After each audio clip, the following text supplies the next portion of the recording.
Abderrahmane scrute le ciel en permanence.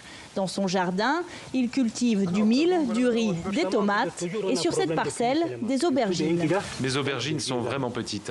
Mais cette année, le sol est sec, friable, le résultat d'une saison des pluies avec très peu de précipitations. Et les premières conséquences se constatent déjà. Il n'y a pas eu assez de pluie cette année. Mes terres sont très sèches et mes cultures ont pris beaucoup de retard. Presque rien n'a poussé correctement. J'espère encore qu'il va pleuvoir un peu, mais mes récoltes s'annoncent catastrophiques quand même. La fin de la saison des pluies sera déterminante. Toute son exploitation dépend de l'irrigation. Sans pluie, pas de récolte. Un mal dont les racines remontent à plusieurs décennies selon les spécialistes. À l'Agence nationale de la météorologie, on juge la situation critique. Quand on prend la courbe des pluies, on voit que la pluie a diminué de façon très nette pendant les 30 ans. Et que si on fait une projection, cette diminution aussi, ça poursuit. La courbe de diminution est poursuivie. Donc c'est inquiétant.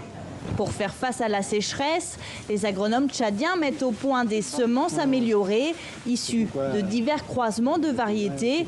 Leur secret, elles sont capables de pousser avec très peu d'eau. Nous avons la variété Segrifa. Ici, dans ce laboratoire grandeur nature, la variété vedette, c'est le mil, un aliment de base au Tchad. La variété, c'est la GB8735. Une variété extrêmement précoce, dont le cycle est juste de 70 jours, du semis à la récolte. Donc c'est la raison pour laquelle elle est la plus vulgarisée en zone sahélienne. De voir différer jusqu'à vers les zones où les pluies sont vraiment rares et elle s'y adapte. Des variétés performantes qui séduisent les agriculteurs. 300 tonnes de semences améliorées ont été plantées cette année. C'est 5 fois plus qu'il y a 10 ans.